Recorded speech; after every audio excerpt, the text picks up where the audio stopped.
ನನ್ನ ತಮ್ಮನ ಜೊತೆ ಹೋಗ್ತಾ ಇದ್ದೀನಿ. ಬೈಕ್ ಹೊಡಿಕ್ ಬರೋದು ಅವನಿಗೆ. ಆದ್ರೂ ಹಿಂಗೆ ಹೊಡಿತಾವನೆ. ಜಾಸ್ತಿ ನಮ್ಮೂರು ಫುಲ್ ಹಳ್ಳಿ ಇಲ್ಲಿ, ಕರೆಂಟ್ ಇಲ್ಲ ಏನಿಲ್ಲ. ಹಿಂಗೆ ಅಪ್ಪಾಜಿ ಏನೋ ಕೆಲಸ ಇರೋದು ಇಬ್ಬರು ಅದಕ್ಕೆ ಹೋಗ್ತಾ ಇದ್ವಿ. ಯಾವುದೇ ಕಾರ್ ಬಿಡ್ತಾ ಇದೆ. ಊಟ ಮಾಡ್ಕೊಂಡು ಹಂಗೆ ಹೋಗೋಣ ಅಂತ ಹೋಗ್ತಾ ಇದ್ದೀವಿ. ಜಾಸ್ತಿ ಒಂದಿಷ್ಟು ಜನ ನಮ್ಮ ಹುಡುಗರೆಲ್ಲ ಇದ್ದಾರೆ, ಆಟ ಆಡ್ತಾ ಇದ್ದಾರೆ. ನಾಯಿ ಎಲ್ಲ ಇದ್ದಾವೆ, ಜಗಳ ಆಡ್ತಾ ನಾಯಿ.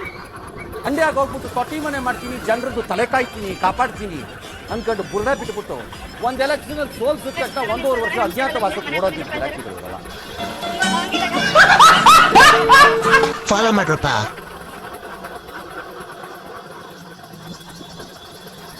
ನಮ್ಮೂರು ರೋಡ್ ಐತೆ, ಮಳೆ ಬಂದು ಬಚ್ಕೊಂಡು ಹೋಗೈತೆ.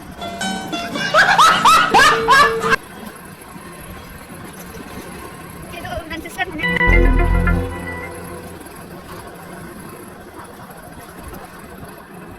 ಈ ಕಡೆ ಹಿಂಗೆ ಹೋದ್ರೆ ಹಿಂಗೆ ಕೆರೆ ಇಲ್ಲಿ.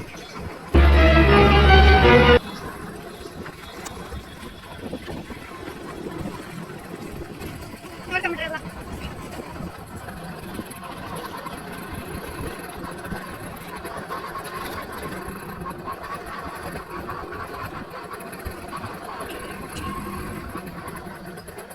ರೋಡ್ ಫುಲ್ ಎಕ್ಬಿಟ್ಟು ಹೋಗೈತೆ. ಅಂದ್ರೂ ಇದೇ ರೋಡಲ್ಲೇ ಹೋಗ್ತಾ ಇದ್ವಿ, ಬೇರೆ ದಾರಿನೇ ಇಲ್ಲ ನಮಗೆ, ಏನು ಮಾಡೋಂಗಿಲ್ಲ. ಇದು ನಮ್ಮ ಟೆಂಪಲ್ ಶಿವಪ್ಪದು. ಇವಾಗ ಇಲ್ಲಿಗೆ ಬಂದಿರೋದು ನಾವು. ನಮ್ಮ ಅಪ್ಪಾಜಿ ಕೆಲಸ ಹೇಳಿದ್ರು, ಸೊ ಫೈನಲಿ ಬಂದು ತೋರಿಸ್ತೀನಿ.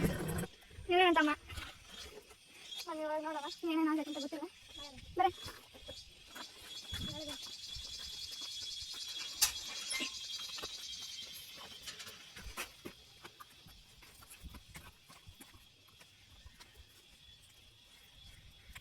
ಸುತ್ತಲ ಬೆಳ್ಕೊಂಡ್ಬಿಟ್ಟೈತೆ ದೊಡ್ಡಗೆ.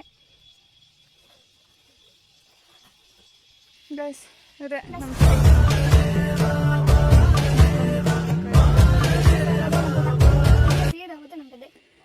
ಹಿಂಗೆ ಕೆಳಗೆ ಹೋದರೆ ನಮ್ಮ ತೋಟ, ಹಿಂಗೆ ಸೀದಾ ಹೋದ್ರೆ ನಮ್ಮ ಗದ್ದೆ ಅಷ್ಟೇ.